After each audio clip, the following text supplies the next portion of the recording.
Olá pessoal, tudo bem? Nesse vídeo a gente vai continuar analisando as demonstrações da Prio, né? Vamos continuar aí da nota explicativa que a gente parou no vídeo anterior, que foi a dos custos dos produtos vendidos. Logo depois vamos dar uma olhada na demonstração de fluxo de caixa e dar uma olhada no endividamento, tá? Então, só lembrando que esse vídeo não é uma recomendação de investimento, tá? E vamos seguir com o vídeo, então. Vamos ver, então, dos custos de produtos vendidos, lá que a gente viu na demonstração de resultado aqui, que foi de 5 para 8, né? Isso aqui é importante para a gente. Isso afeta a rentabilidade da empresa. Foi de 5 para 8 por quê? Vamos dar uma olhada, abrir esse valor e ver aqui. E aqui a gente tem aqui nessa nota 23, esse custo de produto vendido. A gente vê ali no consolidado, tá? Ignorem esses dois primeiros aqui do trimestre, que pra gente, vamos focar no do ano, tá? Quer dizer, do caso dos 3 trimestres até 30/9. A gente vê aqui, ó, parem para ver que alguns estão em linha. Se vocês olharem mesmo para ver, foi a depreciação que dobrou. A depreciação foi de 1 bilhão e 600 para 3, então aumentou muito, tá? Compra de óleo até caiu, e é um valor relevante.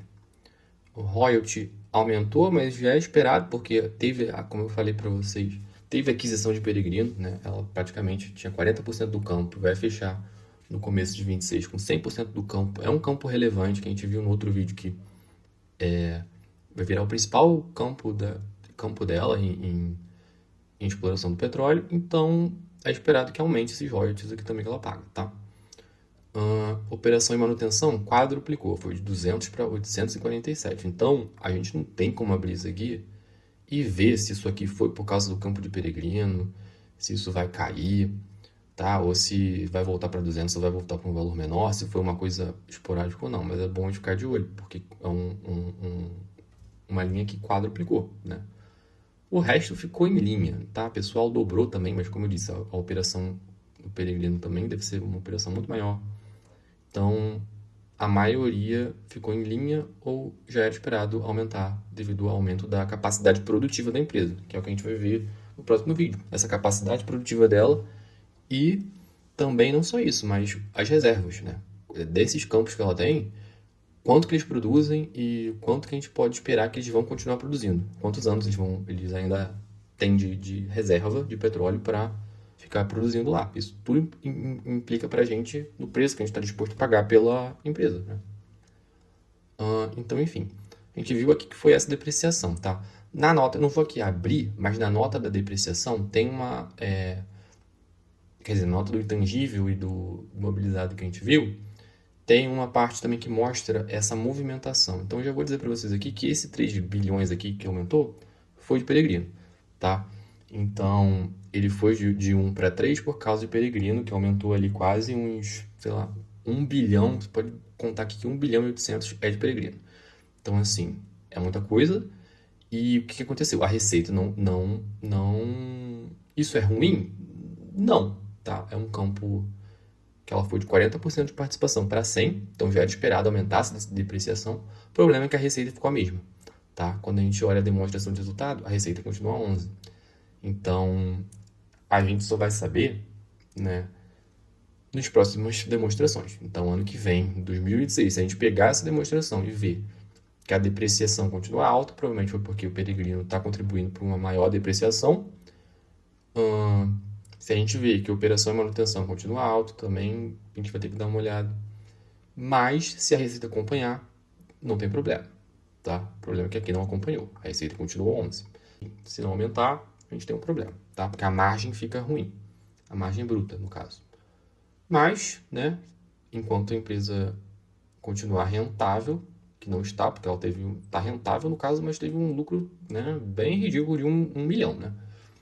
A gente tem que analisar isso. Mas como a empresa ainda está consolidando o Peregrino, ainda está adquirindo esse campo, né, só vai concluir a aquisição em 2026, eu acho que é muito cedo para a gente ver, mas é uma coisa que a gente tem que ficar de olho, tá? Outras receitas que a gente deu uma olhada aqui, lembra que foi de 289 positivo para menos 400? Também é bom a gente dar uma olhada.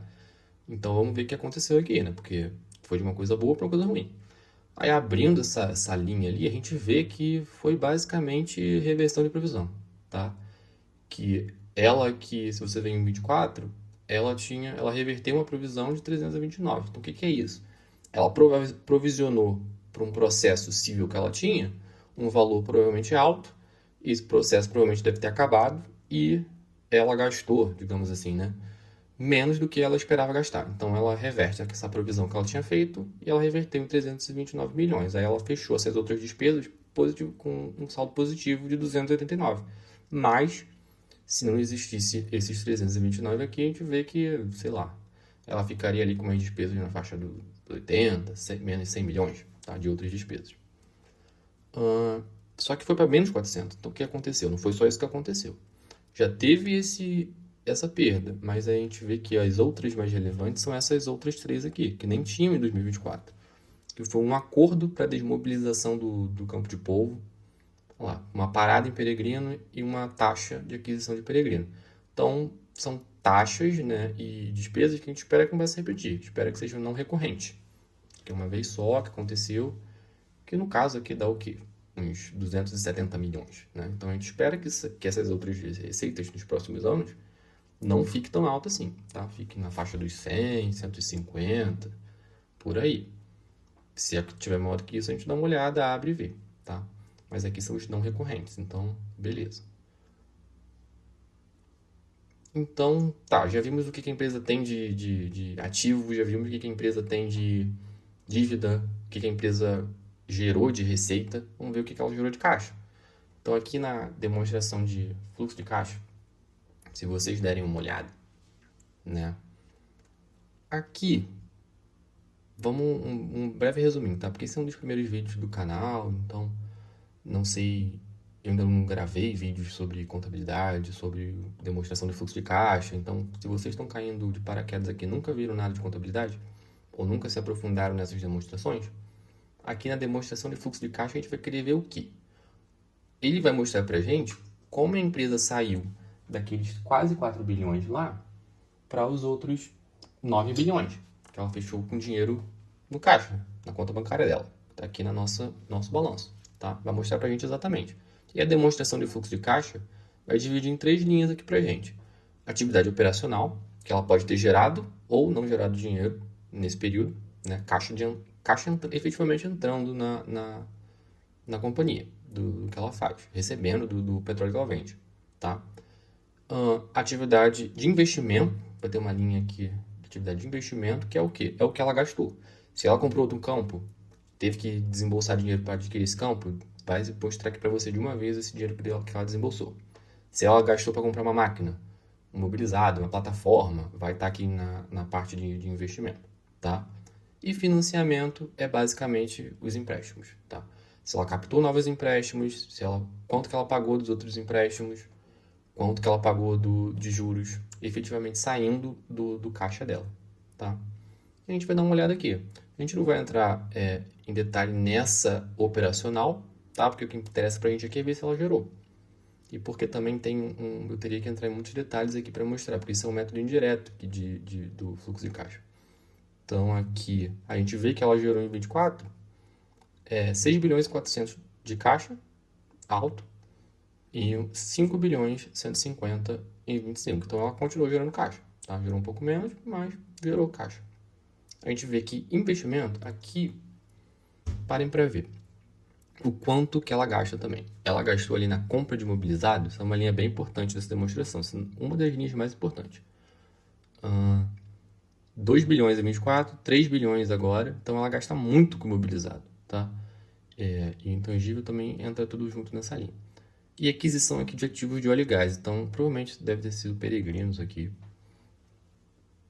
São esses valores ali, de 1 bilhão e 300 para 3 bilhões. Então, ela gastou total, ela foi de quase 4 bilhões para quase 7 bilhões, né? 6 bilhões e 600. Então, são valores altíssimos, né? Ela está gastando mais do que ela está gerando de caixa, tá?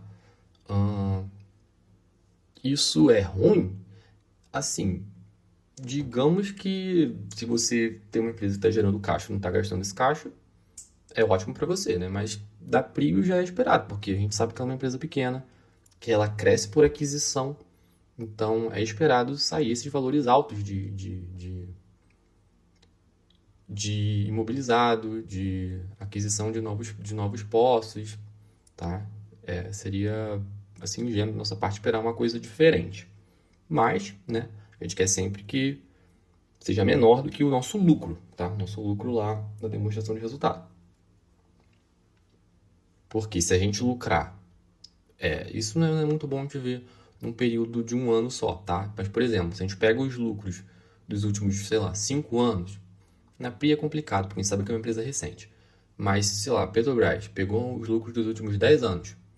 E se a gente pega esse total desse lucro, ele for menor do que o total que a empresa gastou com imobilizado e com a aquisição de... Eu digo até imobilizado, tá? Aquisição dos outros... das outras concessões, dos outros campos para explorar, ela vai ter retorno sobre esse gasto. Mas sobre o imobilizado, viu que ela está gastando mais com o imobilizado do que ela está lucrando, isso, por um período longo, assim, é muito ruim para a gente, porque acaba que você está na ilusão de que está fazendo dinheiro, tá? No papel ali você está lucrando, mas você está tendo que desembolsar muito dinheiro para garantir esse lucro. Então, né, você quer sempre uma empresa, seria bom assim para você uma empresa que lucre sem ter que desembolsar muito dinheiro, né? Que ela consiga se expandir sem ter que gastar muito dinheiro, tá? Mas então vamos finalizar aqui o fluxo de caixa com financiamento. A gente vê que ela captou mais empréstimo, quitou alguns aqui, pagou os juros, está em linha também, captou debêntures, né? Então a gente viu aqui que basicamente ela fez o quê? Uma rolagem da dívida, mas ela captou um pouco mais, tá? Então, resumindo, o que aconteceu? Ela gerou 5, né, bilhões, ela gastou 6 bilhões com investimento e ela captou mais 5 bilhões com empréstimos aí, debêntures, tá? Com outras pessoas. E aí ela fecha esse aumento aí de 5 bilhões no caixa, que com esses 5 bilhões e 400 entrou no caixa, já tinha 3.993 no nosso caixa, fecha nos nossos 9.411 milhões aqui. Tá? Então foi isso que aconteceu, né? E então vamos ver aqui, só para finalizar essa parte das demonstrações. A empresa está se endividando, tá? Teve essa questão de ela não deu lucro por causa do campo de Peregrino. Então a gente tem que ver quais são os pontos. A gente tem que ver se essa receita vai acompanhar esse custo, tá? Para poder voltar a ser rentável. Ela se endividou, ela captou mais dívida, pegou dinheiro e uma parte desse dinheiro está no caixa, tá? Outra parte ela gastou com investimento e outra parte ela gerou da própria operação dela, tá? Em relação ao endividamento, a gente tinha visto lá que a dívida dela era de 27 bilhões, dívida bruta, né? Se a gente somar aqui esses empréstimos, curto e longo prazo, provavelmente vai chegar, provavelmente não, né? Vai chegar nesse valor próximo aí de 27 bilhões. Desses 27 bilhões, ela tem 9 em caixa, então ela consegue quitar. Se ela tivesse que quitar tudo de uma vez, desses 27, ela consegue pagar 9. E quanto que ela lucra, né? A gente tem que ver, eu acho interessante a gente dar uma olhada nessa dívida dela, assim, na questão do endividamento, levando em consideração quanto ela lucra também. Só que aqui a gente está com um problema, porque a gente viu que o campo de Peregrino ferrou com a demonstração de resultado dela, então ela não está lucrando, né? Está com lucro de 1 milhão. Então não é o padrão dela dos últimos anos, tá? Como que a gente vai usar para a gente fazer esse cálculo aqui do endividamento? A gente vai pegar uma média. A gente viu no outro vídeo, né, que a margem líquida dela era o quê? Na faixa dos 30%, a gente vai supor, né? A gente viu que ela tinha uma margem líquida ali, estava 70%, mas era não recorrente, né? Mas que dificilmente, desde 2020, basicamente, a empresa tinha uma margem líquida maior do que 30%, 25% a 30%. Então, a gente vai supor uma margem líquida de 30%, uma margem de lucro de 30%. Então, né, desses 11 bilhões aqui que a gente teve em 2024, 30% a gente faz assim, um valor bem... não precisa ser muito detalhado, né? A gente chega aí a um valor de...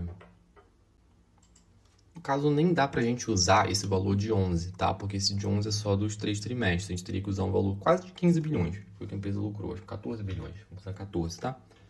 14 bilhões, 30%.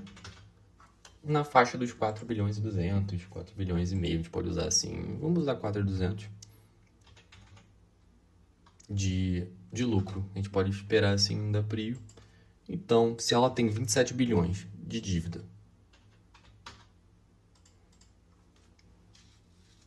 então o que a gente vê aí com o endividamento da Prio? A gente vê que se ela tem 27 bilhões, devendo 27 bilhões, mas tem 9 bilhões, ela fica com uma dívida líquida de 17 bilhões, tá? E ela, se a gente espera, né, que em condições normais, assim, ela deveria lucrar 4 bilhões no mínimo, 4,2 bilhões, a gente chega aí que dessa dívida líquida de 17, ela conseguiria quitar, né, ela tem capacidade para quitar essa dívida em 4,20 anos, 4 anos, quase. E se a gente considerar que ela não vai usar esse caixa para isso, que ela tem dívida de 27 bilhões, mas ela está lucrando, né, faria um lucro de 4, seriam uns 6 anos e meio quase, que ela levaria para chegar a esse valor.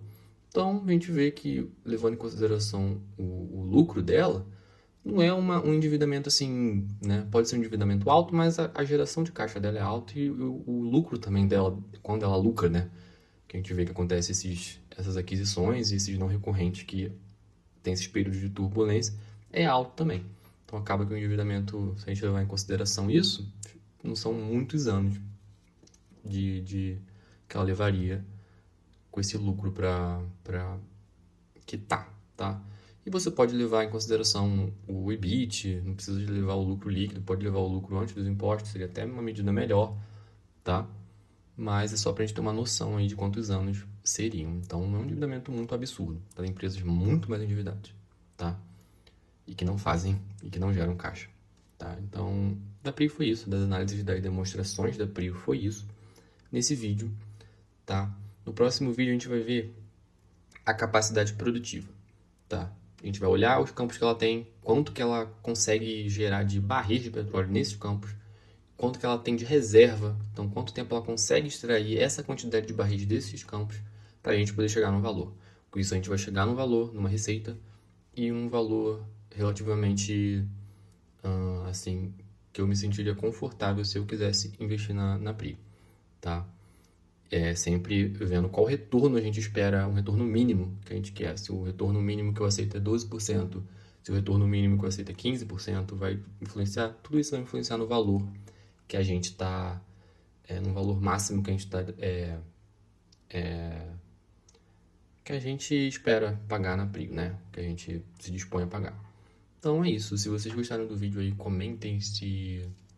Assistam os próximos vídeos, por favor, e comentem alguma coisa que não gostaram, se eu tô falando muito rápido, se esse formato não agrada, ou se tá bom, se não tá. Comentem que ajuda aí pros próximos vídeos, porque esse vídeo da Prio é provavelmente os primeiros vídeos do canal, né? O próximo provavelmente vai ser o último vídeo, e é o que a gente vai ver em seguida, tá? E eu tô falando muito desses termos contábeis, assim, depreciação, porque esse vídeo, mesmo sendo um dos primeiros do canal, eu já estou supondo que vocês já têm já investem na empresa, já tem esse conhecimento aí financeiro, já, né, não é muito para iniciante, mas eu pretendo gravar vídeos assim sobre os termos contábeis, os princípios contábeis, né, o que eu passei muito batido nesse vídeo, depreciação, do imobilizado, enfim, que influenciam nessa análise aí. Só que eu achei mais interessante já chegar com um vídeo da análise assim da empresa. E mais pra frente a gente vê aí, tá? Então, é isso. Por hoje é isso. Obrigado por assistirem e assistam o próximo vídeo se gostarem. E até o próximo vídeo.